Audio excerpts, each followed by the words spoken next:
So tonight's presentation is titled Leading Beyond the Ego, What Future Stakeholders Will Expect. And our guest speaker is John Knights, Chairman of LeaderShape Global. John Knights is a chemical engineer turned businessman who followed an international corporate career, being appointed first a corporate VIP of a Fortune 100 company and then a main board director of a FTSE 100 firm before he was 40. His next career was as an entrepreneur, where he founded 8 companies, primarily in environmental technology and IT. In 1998, his life changed when he learned to coach, and in working with other CEOs, started to understand the capabilities that will be needed in leaders of the future. He has spent the last 20 years working with colleagues to develop a journey of development to become a transpersonal leader. This culminated in 2018 with the acclaimed and evidence-based textbook, Leading Beyond the Ego, published by Routledge. John believes that poor leadership is at the root of all our problems. John has coached many senior leaders globally and been involved in the design and delivery of state-of-the-art leadership programs. So at this point, I'll pass over to tonight's speaker, John Knights. Okay, thank you very much, Rob. It's a real pleasure to be able to make a presentation to the Water Conservators, of which I've been a freeman and liveryman for more years than I care to remember. So I'm just going to share the screen now. Hopefully everybody can see that. So there's a kind of dual title to this this presentation. One is Leading Beyond the Ego, what future stakeholders will expect, but it's also about developing the leaders we need for sustainability and regeneration. Let me just quickly go through the webinar objectives to start with. First of all, is to understand that we live in an increasingly complex world and why that needs a different mental model of leadership for sustainability and regeneration. Second, to become aware of this new model of leadership. We call it transpersonal leadership. Third, to learn how to become a transpersonal leader. And finally, to a brief discussion how we get transpersonal leaders to the top of organizations. This is going to be very much a summary type presentation, and I just hope that you'll be interested in asking questions to get more details in the areas you're interested in. Presentation, I guess, will take about 45 minutes, so there should be plenty of time for questions. So we have a rapidly changing, increasingly complex world. You're familiar with this term, I'm sure, VUCA, volatile, uncertain, complex, ambiguous. It's a term used by originally by the American Army, the US Army during the first Iraq War. But it's very appropriate for today's world. The second word I'd use is permacrisis, about where we are today. This was voted the 2022 word of the year by Collins Dictionary. And the third phrase is permanent instability. This is a phrase that is very commonly used by the bureaucrats, or the technocrats, I should say, in Brussels. So that sort of just, shows where we are in this world today, with lots of unfortunate things happening, many of them due to climate change. So let's look at what are the main disruptors in the 21st century. These will be all familiar to you. I won't go through them in detail.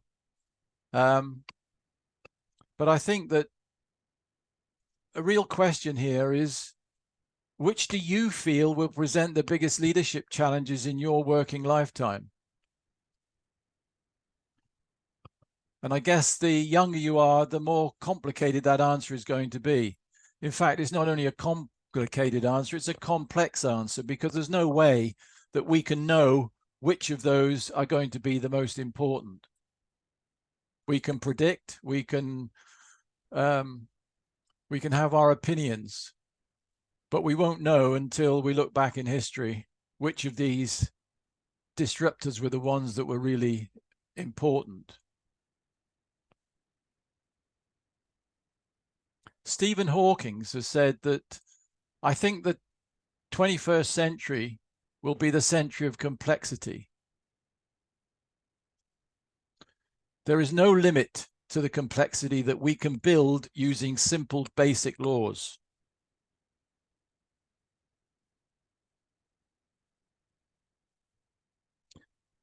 And addressing complexity requires systems thinking. So instead of thinking about machines, we have to think about organisms. You know, if you think of the internal combustion engine, it's a very complicated piece of engineering, but it's very predictable. You know what outcome you need, and you design it to get that outcome. In an organism, it's very different. If we look, we've got to realize that we're moving from a Newtonian to a quantum physics type of world, where Newtonian physics is based on precise mathematical formulas and cause and effect, and it's rational. Whereas quantum physics is the study of matter and energy at the most fundamental level.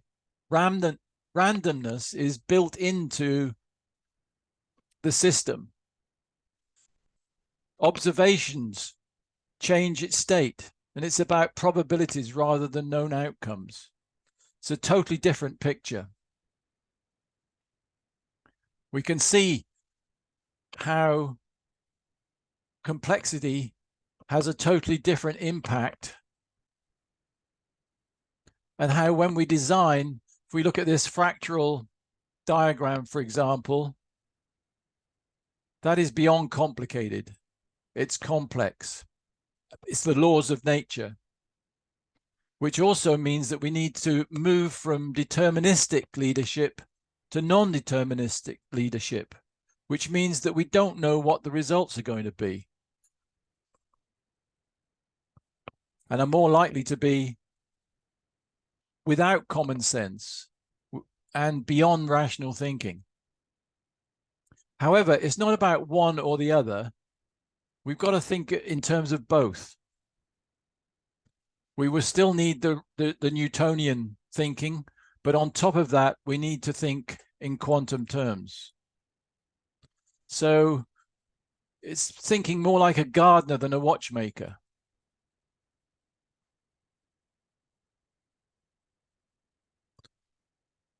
So what are the rules of complexity? Well, complex adaptive systems is a theory that was first developed in about 1980 and has since developed quite a lot into very sophisticated, I wouldn't say necessarily totally proven, but it fits in very well with the laws of nature, which is where we really need to go to be able to understand and react to a complex adaptive system.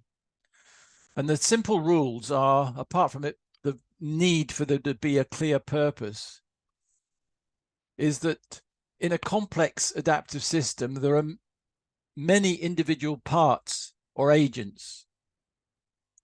Importantly, it provides no leader to coordinate action of others. Really important. It generates emergent patterns through the interaction of these agents or different parts. And it reacts and adapts if the elements of the system change. So we have a non-linear relationship between input and output. typical organization chart, if we're talking about organizations and leadership, which I'm sure you're all familiar with. But actually, in the real world, it doesn't work like that. It works more like this. And this is what we've got to be thinking about. We've got to change our mindset. We've got to change our mental model if we're going to be able to lead successfully in the future.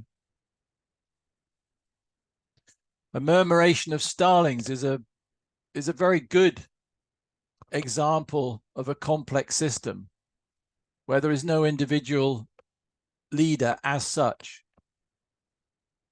And compare that to the matriarchal organization of elephants, where they tread the same path year after year, and when there is a drought, they know where to find water based on history. Again, it's not one or the other, it's both. We need both.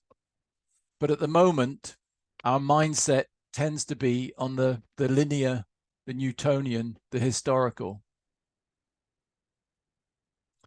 So what are the transpersonal practices of CAS? In other words, what are the things that we need to have in the organization, in our thinking, in order to be able to lead effectively in the future?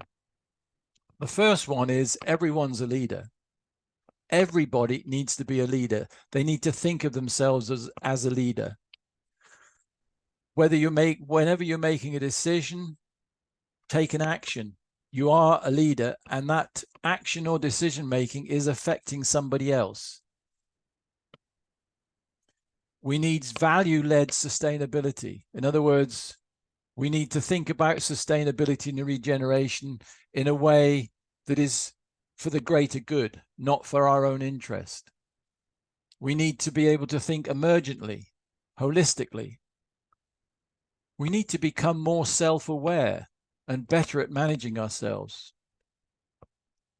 We need to balance feedback versus independence. We need to be adaptive, manage chaos and random probability. When diversity is the norm, we need to have some sense of vocation in what we do as leaders. And finally, a very human thing, we need enjoyment.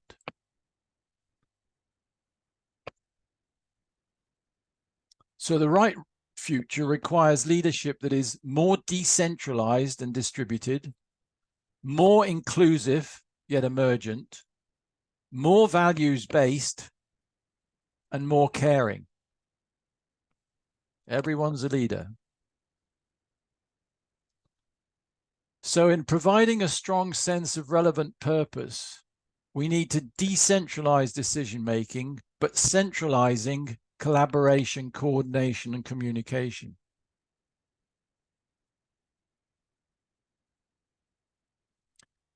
We've got to think about from the few to the many. Traditionally, we just have a few leaders.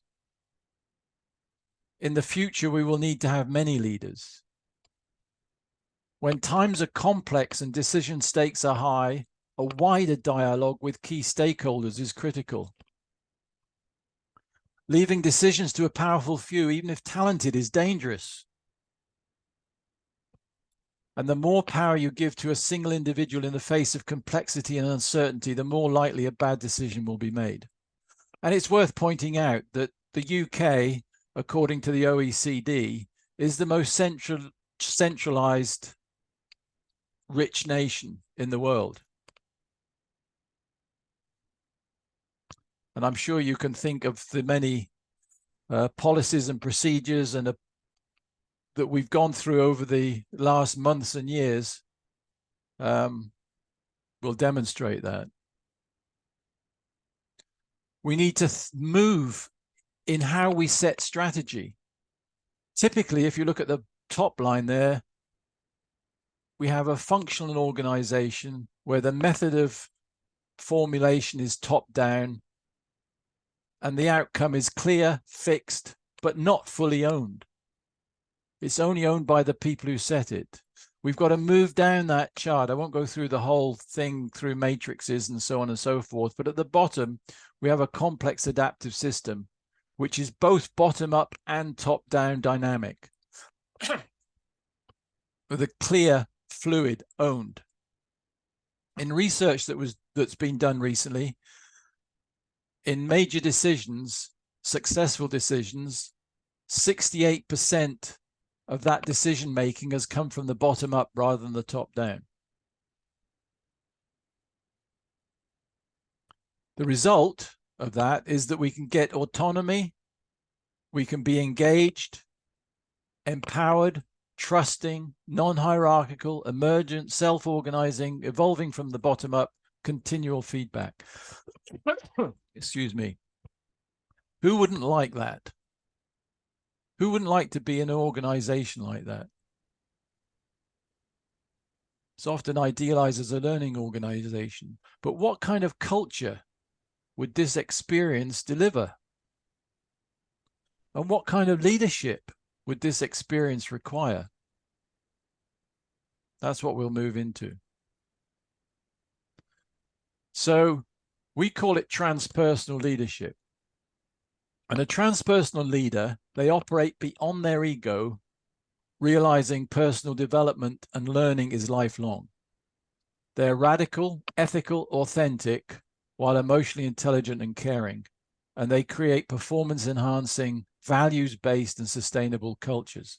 And it's just worth having a quick look at this diagram here, where we're talking about 3 types of intelligence. Rational intelligence, which is where the predominance of our education is at the moment. Everything's about, it has to be analytical, has to be cause and effect, etc., etc. However, if you need to combine it with emotional intelligence in order to get that performance enhancement. Emotional intelligence is about behaviors.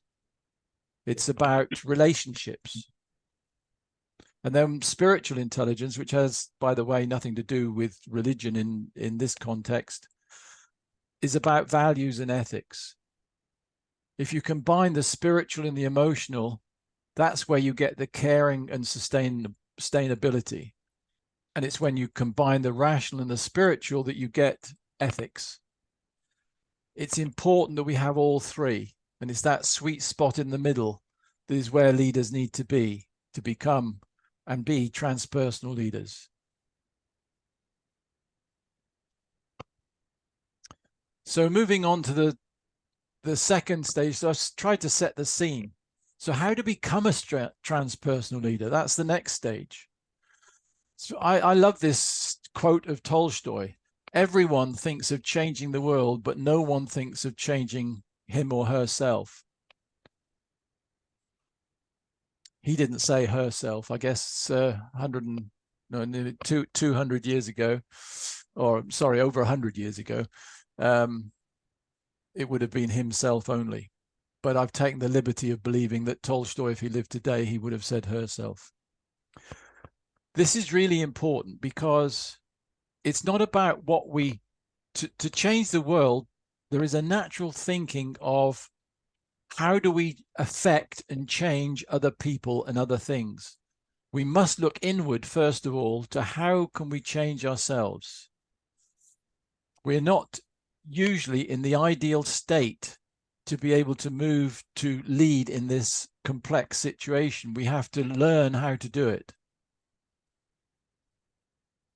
If we look at the journey very quickly, those first 3 blocks on the left-hand side, they're the typical areas where we get education. We learn business skills, we learn organizational skills, strategic thinking, vision, direction, etc., etc. There is far less done about behaviors and leadership styles. And this is where the emotional intelligence is really important.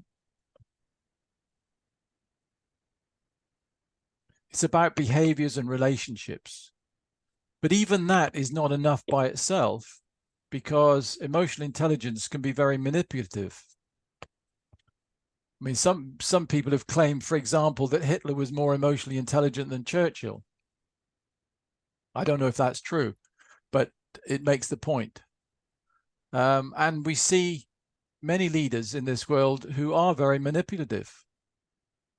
And they use relationships and behaviors in order to do that. So what is really important is to go to the next stage as well and combine that with values and the values, ethics, and judgment. What we're really looking at in this ethical intelligence or spiritual intelligence is bringing our values to full consciousness in everything we do. Every decision we make, bring our values to full consciousness, not leave them at the office door.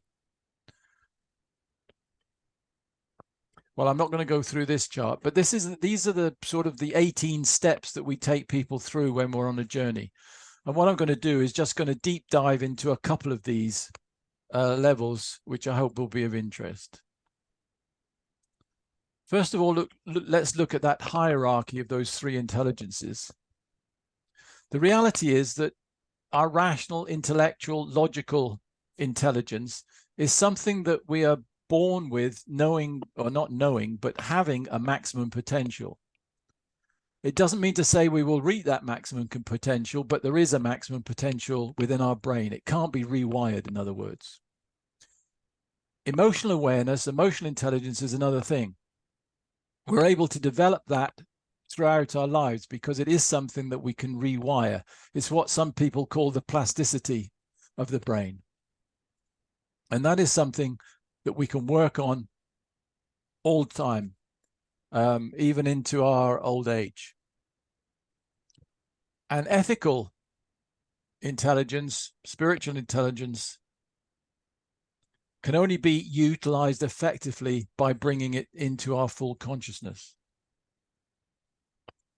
I've met many leaders who are actually both intellectual and ethical, but they haven't had, some of them have not had the emotional intelligence and therefore have not been able to use behaviors and relationships to make the best of their intellectual and spiritual intelligence. So first of all, we go to an intermediate level on the emotional intelligence in our training and development, where we're helping people to increase their awareness, learn to manage their emotions, understand more completely their leadership styles and where they need to develop, and to develop a performance-enhancing culture. In the advanced level, where we focus more on the spiritual intelligence, we're looking more at consciousness, managing the ego, broadening our judgment and decision-making, and creating ethical cultures. So the transpersonal cycle is this one of awareness, behaviors, consciousness, and values. So I'm going to now just do a couple of, well, I won't call them deep dives, but semi-deep dives maybe.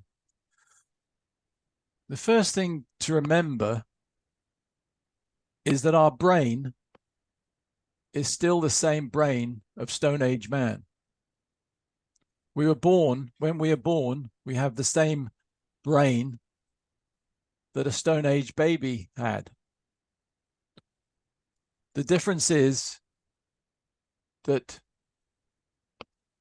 the world we live in impacts our brain and helps us to develop in a different way. So the parts that are I lost that. So the plasticity in the brain allows us to develop according to the environment that we're brought up in. And this is the opportunity for us to be able to change and develop.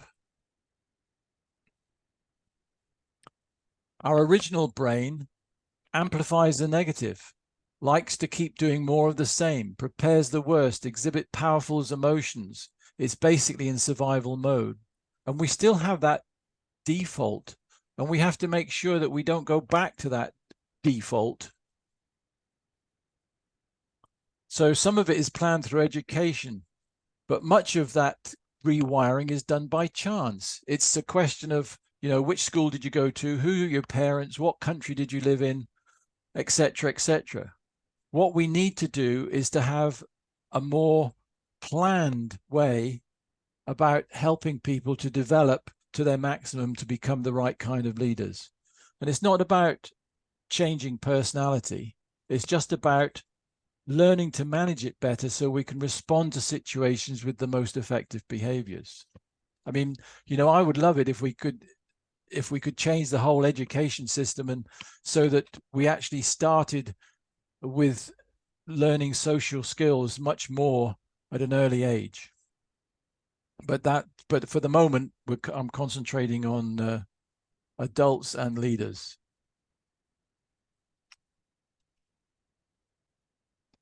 Let's have a quick look at the emotional highway within our brain and how we work. If you look at the bottom left hand there, we get our stimulus from our senses, our 5 senses. We either see something, hear something, smell something, or whatever. And that comes in to our brain through the thalamus, except the smelling, which goes through the different system. But the main point here is that those senses, through electromagnetic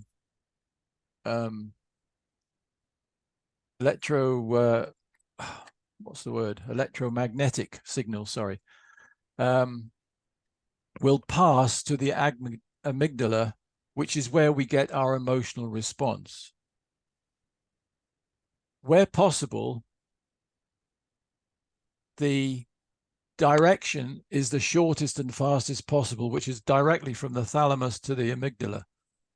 However, we have the power to train our brains so that those signals go through our prefrontal cortex, which is where we can rationalize and modify the reaction that we put it, the senses and the input that we put into the amygdala, requiring a different emotional response. And if we're really well trained, we can get those signals to go through the hippocampus, which is where we have our memory banks, and which can take into account what has happened in the past, our experiences. So the whole point of learning to become more emotionally intelligent is to slow down the process of those signals going to the amygdala, so that we have a more positive emotional response rather than just getting that quick, immediate reaction. Moving on in emotional intelligence. Here you will see that there are 19, I'm not going to go into them, so don't get too worried. There are 19 capabilities. And within those 19 capabilities, each of them have 4 granular behaviors. So that's 72 behaviors. So to become emotionally intelligent, we should be effective in 72 granular behaviors. Now, I'm just going to show you one. The one that happens to be the most common, and we've done this research over about 17 years now. Empathy always comes up as the #1 need for leaders to develop. Not every leader, but at least 50% have empathy as their #1 requirement for development if they're going to be a great leader. So I'll show you a little bit more about empathy. Basically, there are 4 granular behaviors. The first is to listen attentively. The second is to demonstrate an awareness of that we are listening. The third is to identify the cause of what that person is talking about, and then finally to express our understanding. Now, the things that we tend to be better at is, you know, we can actually get around to listening attentively. A lot of people are good at listening attentively. But the one thing that people are not good at in general is feeding back that they've heard. And the same with when they've identified, the next step is to identify the cause of that person's perspective, is to actually feed back that they've understood it. Simple, granular behaviors. But what we've found is that if we can help leaders to actually take on board that feeding back, makes a huge difference in their relationships and their leadership capability. Now, in reality, to be the perfectly emotionally intelligent person, You need to do that with all 19 of those capabilities that I just showed you before. Now, the thing is that each of those capabilities feed into leadership styles. We work with these 6 leadership styles, which was originally developed by Goldman in about the year 2000, but we found them to be very effective. 6 leadership styles. Now, we find that most people are good at 1 leadership style, or maybe 2, and not so good at some of the others. To be a leader in all situations, you need to be able to demonstrate all those leadership styles.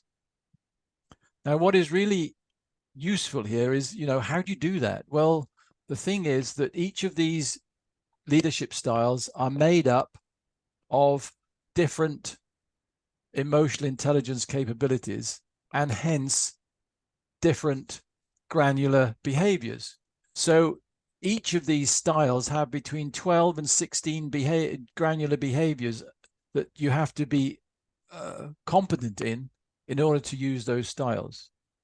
So what is really important is when do you use each of these styles, and knowing when to use them. What we find is that the overriding styles that I used are pace setting and commanding in business, and in most organizations, not just business, but in most organizations. Whereas we find that the other styles are actually the ones that are most effective and will be most effective in this more complex environment that we're living in now.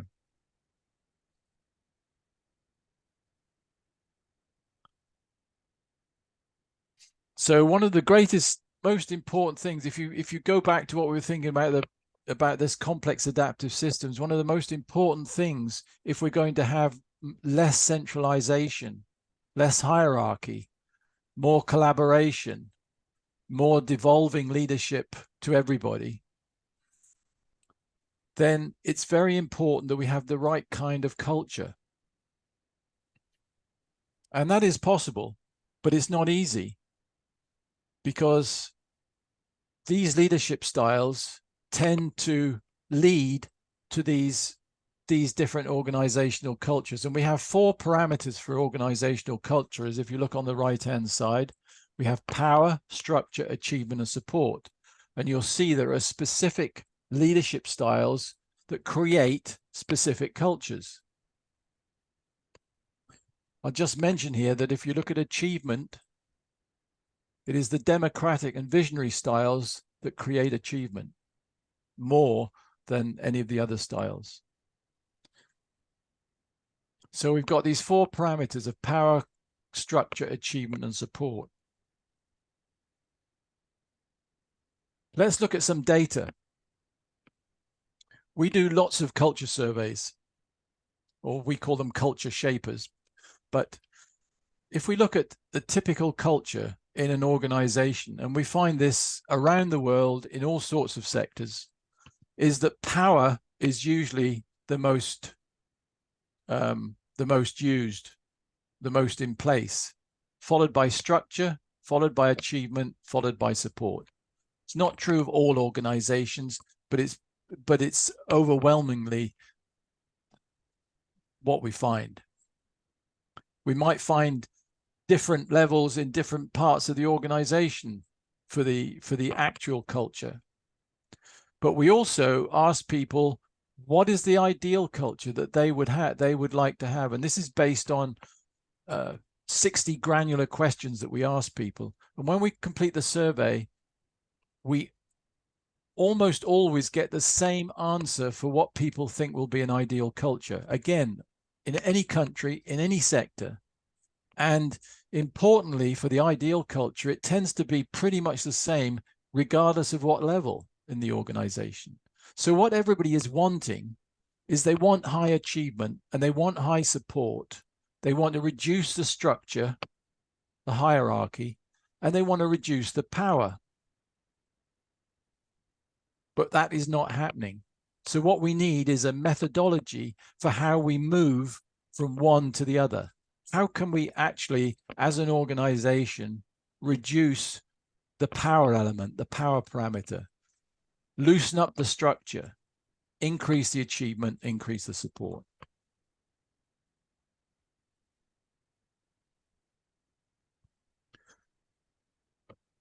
And the key thing is that the leadership, the top leadership in any organization, and there will always be a top leadership,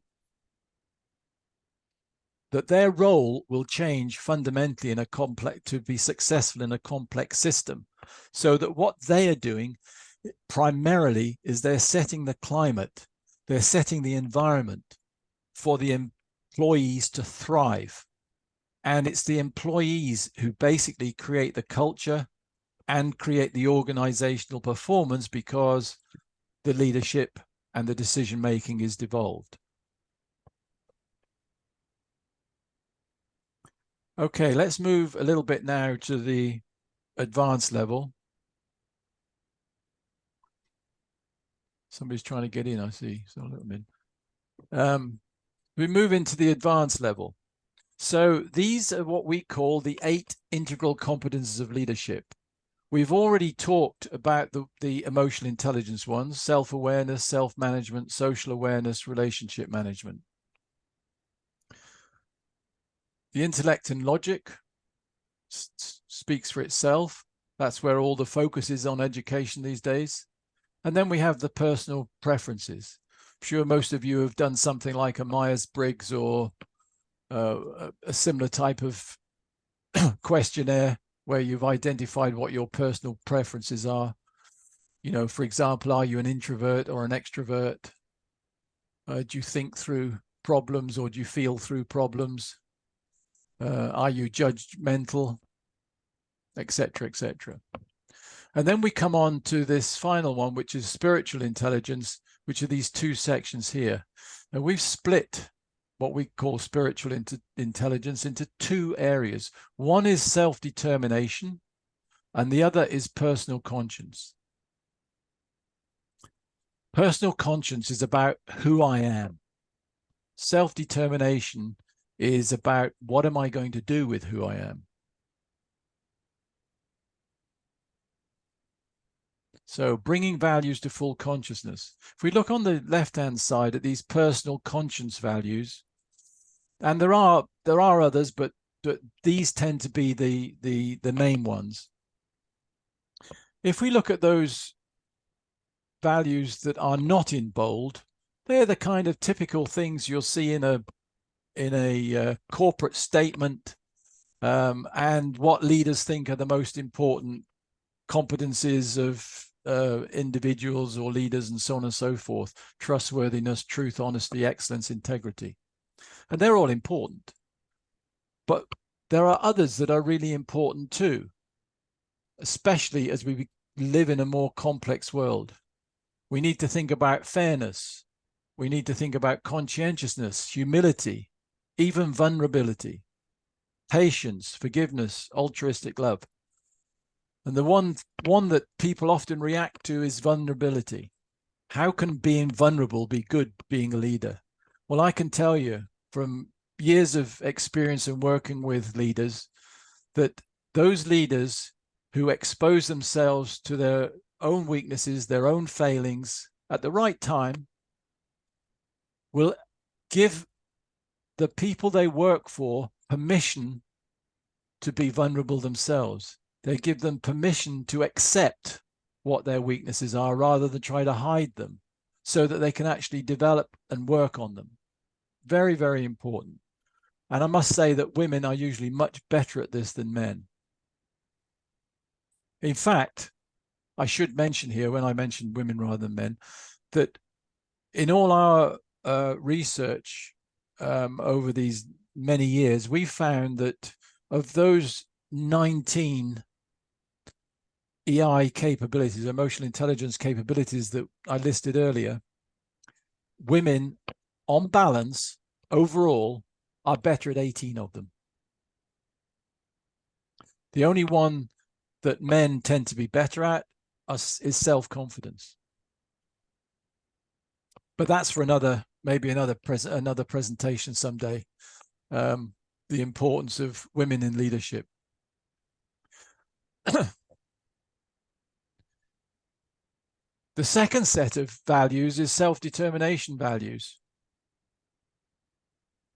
And I would just mention there, again, the ones that are in bold are the ones that are probably less used or thought of. Purpose. Although a lot has been said about purpose over the last few years, it's mainly just buzzwords that are not really put into real effect. But having a purpose is really important. You can't really do work for the greater good unless you've got a purpose. Courage, resilience, and continuous personal development are also really important, in addition to energy and drive and motivation. So what drives you? Looking at thinking of yourself, what is it that drives you? Important that you think about that and understand that. But perhaps even more important is, what's the driver of your ego? There are 4 drivers of ego: power, prestige, recognition, reward. Now, in themselves, there's nothing bad about having these drivers. What is important is that you are fully aware of them, or we are fully aware of them, and that we can manage them so that they don't get in the way of making the right decisions. How many people make the wrong decision because they need the recognition, or they need a financial reward, or they want power? So it's about bringing that to full consciousness. So it's about personally gained ego-based leadership, or the transpersonal type in the interest of all stakeholders. Unfortunately, far too many people get to the top of organizations who are ego-based leaders. And that's what needs to change. So I would like to ask you a question here. Unfortunately, we haven't got the possibility to get immediate answers, but think it for yourselves. Who are the most important stakeholder in your business today? Is it the shareholders, the senior executives, the staff, employees, customers, suppliers, community, the planet, and other? Just think for a second what it is today at this moment in time. But more important, who needs to be the most important stakeholder in your business for success in the future? What needs to change?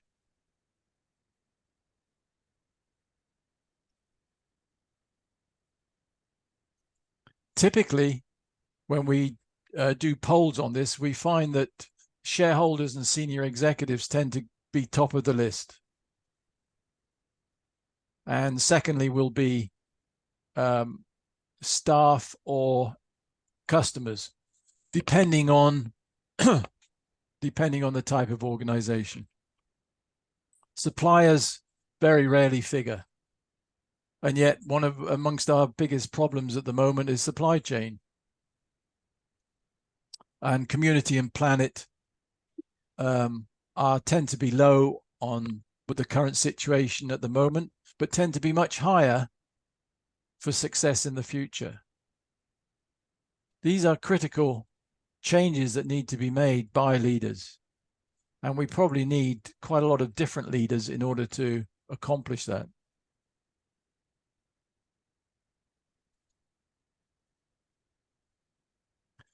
So here we have the decision-making processes.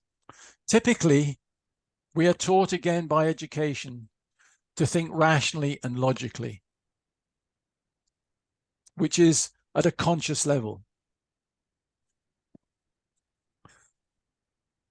The reality of decision-making, though, is that we tend to make our decisions subconsciously and then either justify them or explain them rationally. Anything that is non-mathematical. If they are mathematical decisions, of course, we can do it through rational and logic.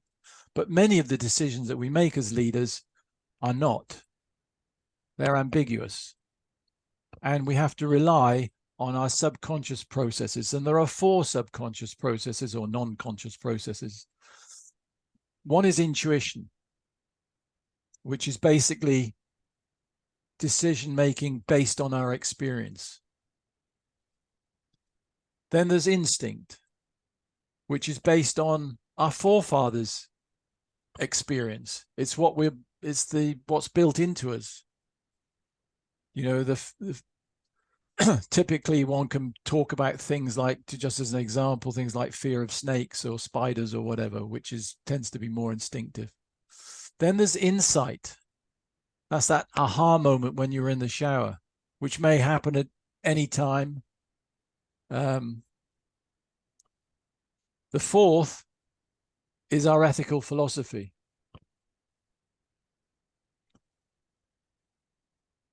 Do we tend to make decisions based on integrity?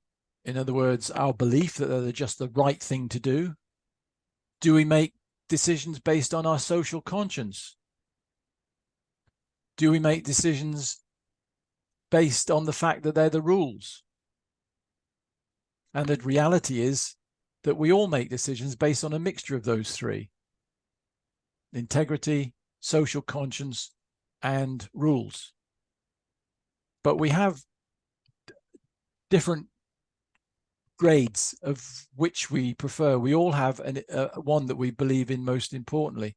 And the reality is that about 1/3 of the population will go for each of those 3 types of ethical philosophy as their main one. And that's not right or wrong. It's just that we're different. And what we need to do is to be perhaps thinking about how we balance that in a better way. And most important is that we actually have some consciousness about what our ethical philosophy is. The same as we need to understand when we're thinking in an intuitively way versus an instinctive way, and what it means to have an insight, to be conscious about that, not just to let it the whole thing happen subconsciously. This is really important for improving decision making.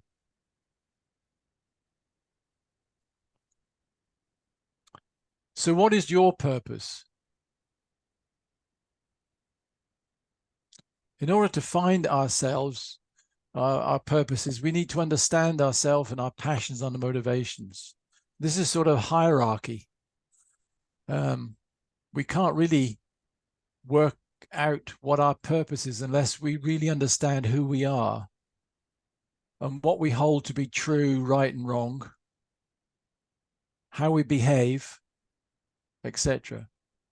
So it's very difficult to jump to purpose without having built up those things, not to mention the capabilities and the environment that we're in.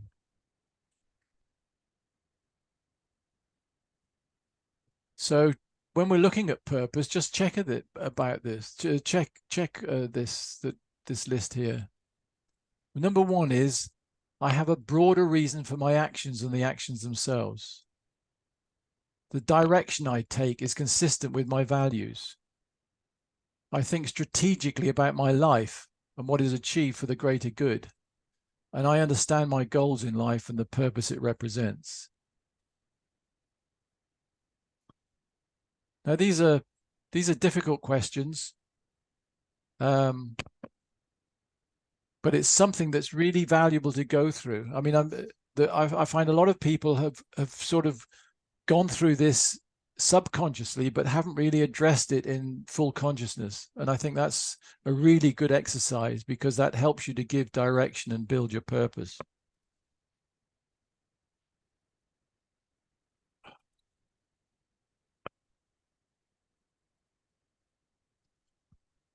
And finally, we look at a touchstone.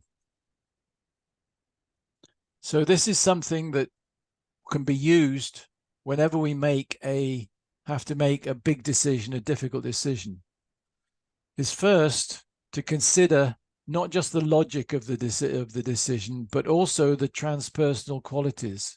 We have to take into consideration the caring for others when we're making a decision. Is it radical enough? Is it ethical? Is it authentic?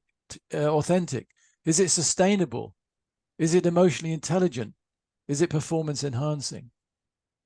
And then on top of that, we have to think about how does that fit into our own values? For example, I mean, these of the whole list of values that I showed earlier, these are the 6 that are really important for me: the integrity, fairness, humility, altruistic love, courage, and resilience. I'm better at some than I am at others. I'm still working on some. Humility is one that gets away from me sometimes. And being courageous all the time is not an easy thing to do. But again, if we can bring these things to full consciousness, then we're more likely to make the right decisions, and decisions that sit comfortably with us as individuals. So I would encourage everybody to look at what are their core values and how will that help them make decisions by having it within their touchstone. One way to look at it would be to take a couple of values from the hard area, a couple from the softer personal conscience values, and a couple from the self-determination. But that's up to you, and maybe something that you'd like to do. You probably have to look at the recording again in order to be able to do that. But if anybody would like any specific information, I'd be happy to give it out. Just get in contact with me. So it's about our choices, not our abilities. So very quickly, how do we get transpersonal leaders to the top of organizations? When selecting future leaders, we usually expected is we want people who are self-confident, assertive, influencers, achievement-oriented, and decisive. Yet what we often get are people who are arrogant and high ego, high on aggression, manipulate, ruthless, an obsession with control. And I'm sure you've met plenty of leaders who have some of those characteristics. And HR is usually looking for qualifications, experience, past success, and increasingly diversity, which of course is a good thing, as long as it's not just done in a political way. But what we need much more to focus on are values, ethics, empathy, positive behaviors, kindness and care. And in my view, people should not be on the leadership ladder unless they have a good quota of those capabilities. What Geoffrey Chaucer might have said is, poor leadership is the root of all evil.